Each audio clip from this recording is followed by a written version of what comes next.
بسم اللہ الرحمن الرحیم۔ ایشو ہے فلسطین کا جو شروع ہونے والا ہے، بھٹی دہکے گی وہاں۔ ظاہر بات ہے کہ اگر کوئی بہت بڑا اقدام ہو جاتا ہے فلسطینیوں کے خلاف، اور اگر واقعتاً مسجد اقصی اور قبۃ الصخرہ گرا دیے جاتے ہیں، جو طوفان اٹھے گا عالم عرب میں، یہ حسنی مبارک ہو یا شاہ خالد ہو یا کوئی اور ہو، یہ نہیں روک سکتے اس طوفان کو۔ نوجوان خون اٹھے گا، غیرت اور جو بھی حمیت ہے۔ مسلمان ان پڑھ سے ان پڑھ اور بالکل بے دین، وہ بھی مسجد کی حرمت پر کٹ مرنے کو تیار ہو جاتا ہے۔ مسجد تو بنا دی شب بھر میں ایمان کی حرارت والوں نے، من اپنا پرانا پاپی ہے، برسوں میں نمازی بن نہ سکا۔ وہ چاہے کانپور کی مسجد تھی، مسلمانوں نے جانے دی ہے، چاہے وہ شہید گنج کی مسجد تھی، مسلمانوں نے جانے دی ہے، چاہے نماز نہ پڑھتے ہو، لیکن یہ جو حرمت اور یہ جو حمیت اور یہ غیرت ہے، اس سے جو طوفان اٹھے گا، یہ ہوگا اس ملحمۃ العظما، اس کی طرف پیش رفت ہو رہی۔ کتاب الملاحم سے احادیث کے حوالے سے کہ جن جنگوں کا حوالہ دیا حضور نے، پیشن گوئی کی ہے، اس کا نقطہ آغاز تھا خلیج کی جنگ۔ صدام حسین نے اسے کہا تھا یہ مدر آف وارز ہے، ام المحارب، یہ ایک جنگ نہیں ہے۔ اس کا نقشہ بھی حدیث میں موجود ہے، پیشن گوئی موجود تھی، اس وقت بھی ہم نے شائع کی تھی۔ لیکن اس میں جو جنگ اب ہونے والی وہ الملحمۃ العظما۔ ملحمہ کسے کہتے ہیں؟ لحم گوشت کو کہتے ہیں، اور قصائی کی دکان کو عربی میں ملحم کہتے ہیں، جہاں گوشت کے ٹکڑے کیے جاتے ہیں۔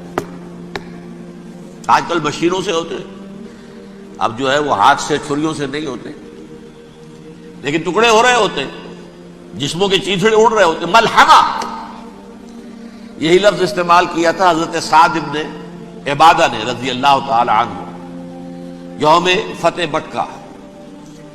ان کے دل میں تھا کہ اب ہم انتقام لیں گے ان عربوں سے، ان قریش سے۔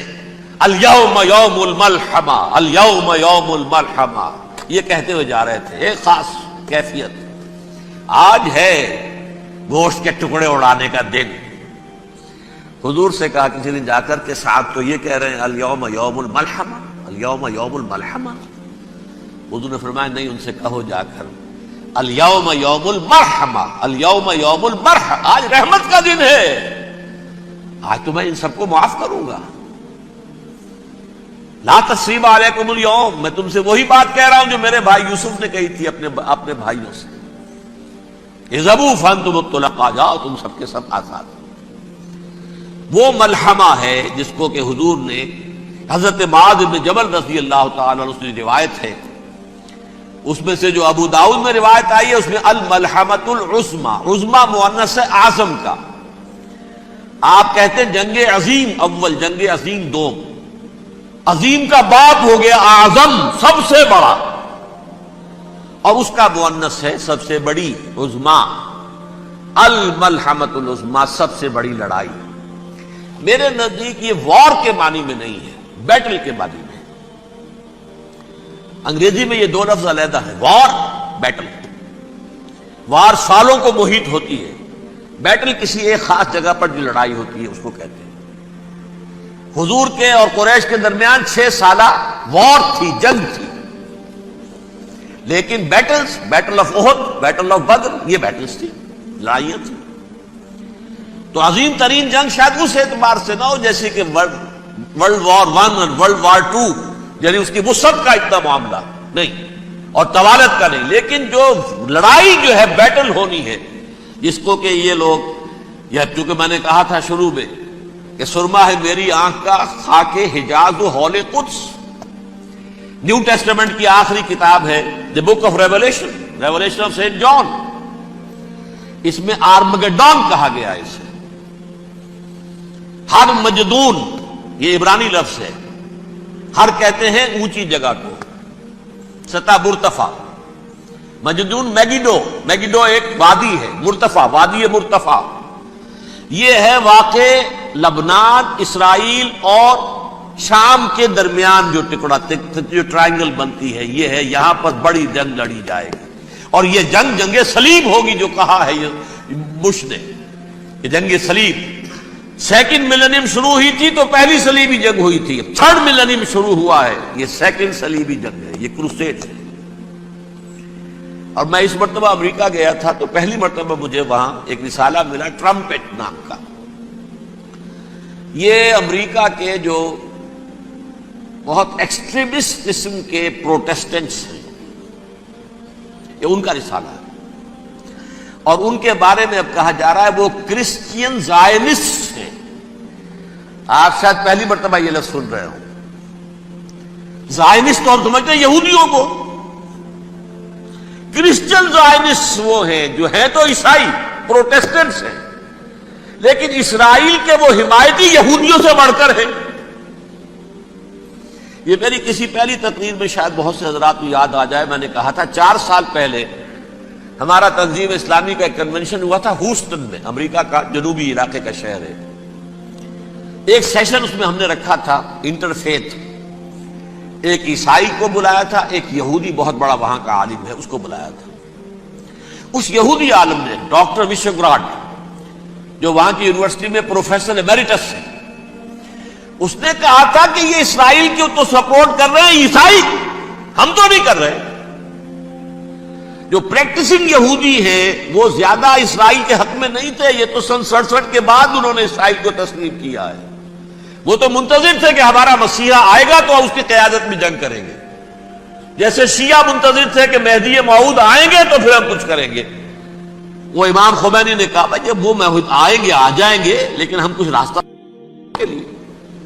زائنسٹ نے آگے بڑھ کر ریاست قائم کر لی، اور جب یروشلم پر بھی پورا قبضہ کر لیا، تب جو ہے در حقیقت مذہبی یہودی جو ہے پھر انہوں نے اپنایا ہے، اون کیا ہے، اور نئے سیٹلمنٹس جو بھی بنے ہیں وہاں پر اسرائیل میں، اس میں اکثر و بیشتر مذہبی یہودی آیا، اور بروکلن کے علاقے سے سب سے بڑھ کر آئے ہیں، جو امریکہ میں نیو یارک کا ایک جنوبی علاقہ ہے، بہت بڑا یہودیوں کا بہت بڑا گڑھ ہے۔ نیو یارک کو جیو یارک بھی کہا جاتا ہے، وہ تو اصل میں مرکز جو ہے وہ تو یہودیوں کا ہے۔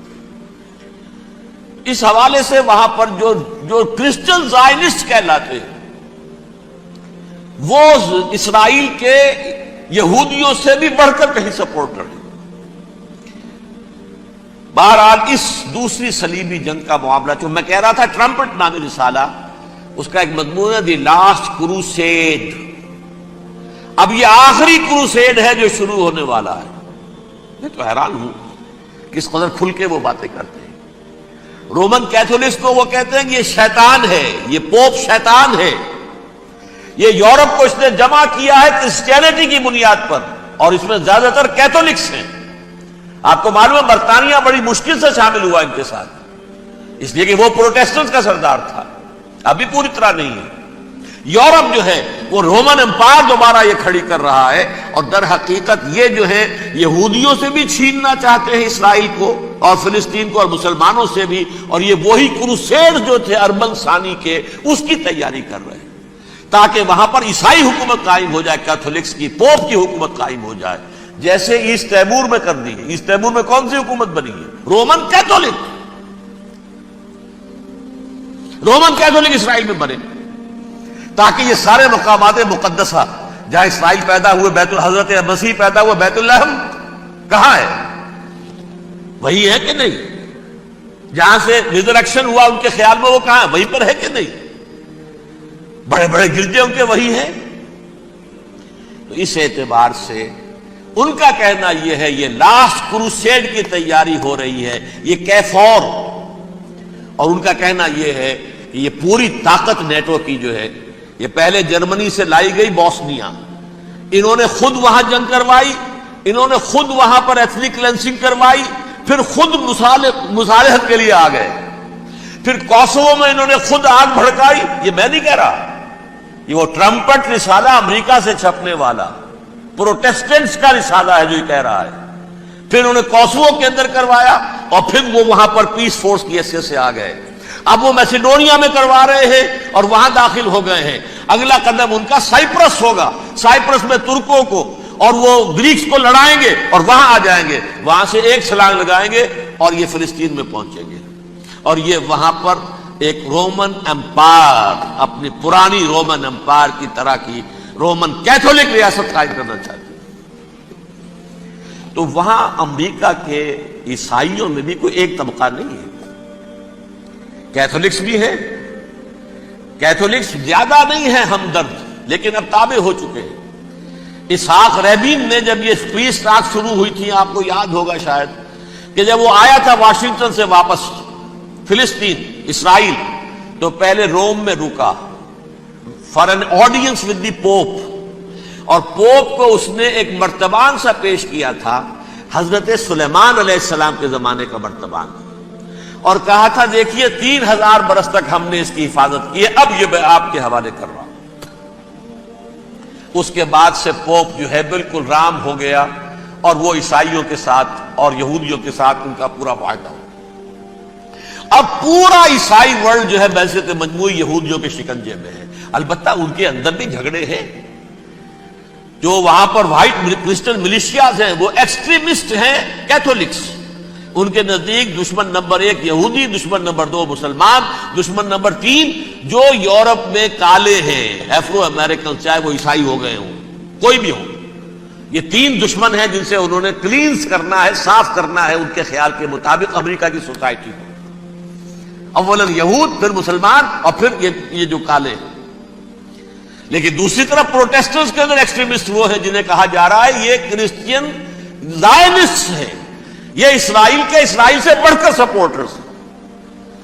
بہرحال یہ اب جنگ ہوگی، اس کا نتیجہ کیا نکلے گا یہ تو اللہ ہی جانتا ہے۔ اب میں آخری بات کی طرف آ رہا ہوں۔ آخری نتیجہ تو جو بھی کچھ اپس اینڈ ڈاؤنز آئیں گے، تلک الایام نداولھا بین الناس، آخری نتیجہ ڈراپ سین وہ یہ ہوگا کہ اللہ کے دین کا بول بالا ہوگا، اور پوری دنیا پر محمد کے لائے ہوئے دین صلی اللہ علیہ وسلم کی حکومت قائم ہوگی۔ وہ گویا قیامت کی تمہید ہوگی، اس کے بعد بس قیامت آئے گی، کیونکہ مقصد کائنات، تخلیق کائنات پورا ہو جائے گا۔ پوری مخلوقات کے اندر مقصد تخلیق، کلائمیکس آف کریشن محمد الرسول اللہ صلی اللہ علیہ وسلم، دین کی تکمیل محمد الرسول اللہ صلی اللہ علیہ وسلم، اور اس خلافت عرضی کے لیے جو حضرت آدم کو خلافت دی گئی تھی، جب اس میں وہ خلافت پوری دنیا پر قائم ہو جائے گی، اس کا مقصد پورا ہو جائے گا، and that will be the beginning of the end. اس کے بعد قیامت ہے۔ آخری نتیجہ تو یہ نکلنا ہے، اس سے پہلے سزائیں ہمیں بھی مل رہی ہیں، اور یہاں میں کانٹے کی بات جو چھوڑ گیا تھا اس کو بیان کر دوں۔ اللہ نے اس مغضوب علیہم قوم کو، اس ملعون قوم کو کیوں اب تک چھوٹ دیے رکھی؟ میں بتا چکا ہوں یہ بڑے عذاب کے مستحق ہو چکے تھے حضرت عیسیٰ علیہ السلام کے زمانے میں، چھوٹ دی ہے، ابھی تک ہے، بلکہ ایک مرتبہ ابھارا ہے، 1900 برس کے بعد ابھرے ہیں یہ بالفور ڈیکلریشن، 1917 سن 70 عیسوی کے بعد، تقریباً 1900 برس، 1850 برس تو ہے ہی کم سے کم۔ پھر creation of Israel 1948، 1967 extension of Israel, یروشلم پر قبضہ، یہ سارا جو ہے کیوں ہے؟ اللہ تعالیٰ اس خیر امت محمد صلی اللہ علیہ وسلم، اس کے بہترین حصے کو سزا ان ملعونوں کے ہاتھوں دے رہا ہے۔ کیوں؟ جو جرم انہوں نے کیا تھا وہی ہم نے کیا۔ انہوں نے اللہ کی کتاب کو پیٹھ کے پیچھے پھینکا، نبذ فریق من الذین اوتوا الکتاب کتاب اللہ وراء ظہورہم، ہم نے اپنی پیٹھوں کے پیچھے پھینکا کہ نہیں؟ کولونیل رول سے آزاد ہوئے، کہیں اسلامی قانون نافذ کیا؟ کہیں اسلامی نظام قائم کیا، تو جو جرم ان کا تھا وہی ہمارا ہے، اور ہم خیر امت ہیں، اور ہمارے میں سے خیر ترین عرب ہیں، ان پر اللہ کا فضل، ان کی مادری زبان میں اللہ کی کتاب موجود ہے، پھر انہوں نے اللہ کے دین کو پیٹھ دکھائی۔ جو ملک آزاد ہوا کولونیل رول سے، یا اس نے قبلہ کر لیا اپنا ماسکو کی طرف یا کر لیا واشنگٹن کی طرف، کسی نے مکے کو قبلہ بنایا، یہ بدترین سزا ہے۔ ویل للعرب من شر قد اقترب۔ اور ترمذی شریف میں تو یہاں تک روایت ہے، من اقتراب الساعۃ ہلاک العرب، قیامت کے قرب کی ایک نشانی یہ بھی ہوگی کہ عرب ہلاک ہو جائے گے۔ ایک حدیث میں الفاظ آتے ہیں کہ حضور نے جب کہا یہ ہوگا یہ ہوگا یہ ہوگا یہ بربادی آئے گی، تو کسی زوجہ محترمہ نام میں بھول رہا ہوں، انہوں نے پوچھا کہ عرب اس دن کہاں ہوں گے؟ فرمایا العرب یومئذ قلیل، بہت کم۔ آخری خاتمہ ہونا ہے یہود کا حضرت مسیح علیہ السلام کے ہاتھوں، وہ عذاب جو 2000 برس تک ان سے ٹلا رہا وہ آئے گا، اور ان کے رسول ہی کے ہاتھوں آئے گا۔ لیکن اس سے پہلے مسلمانوں پر یہ عذاب آ رہا ہے، ہولوکاسٹ کے درجے کا عذاب آ رہا ہے۔ البتہ ہم پاکستانی اس میں یوں سمجھ لیجئے کہ وہ تو خبریں موجود ہیں احادیث میں، وہاں تو جو ہونا ہے ہونا ہے، اتنے انسان مریں گے اتنے انسان مریں گے کہ ایک پرندہ جو ہے اڑتا چلا جائے گا، وہ نہیں چاہے گا کہ نیچے اترے تو کسی لاش پر اترے، اسے جگہ نہیں ملے گی زمین خالی کر کہیں اتر سکے، تھک ہار کر گرے گا، مرے گا تو بھی لاش کے اوپر گرے گا۔ یہ الفاظ ہے حضور صلی اللہ علیہ وسلم۔ الملحمۃ العظمی الملحمۃ الکبریٰ، یہ لاسٹ کروسیڈ، ٹرمپٹ اخبار نے، میں اس کا فوٹو اسٹیٹ بھی کبھی آپ کو دکھا دوں، ویسے میرے ساتھ ہے وہ رسالہ ٹرمپٹ، دی لاسٹ کروسیڈ، اس کی تیاری ہو رہی ہے۔ وہ الملحمۃ العظمی اور ملحمۃ الکبریٰ جو ہے وہ آنے والی ہے۔ ابن ماجہ میں کبریٰ کہا ہے، اکبر کا مؤنث کبریٰ، ملحمہ کبریٰ سب سے بڑی جنگ، اور ملحمہ عظمی سب سے عظیم جنگ، یہ ہوگی اور بہت جلد ہوگی۔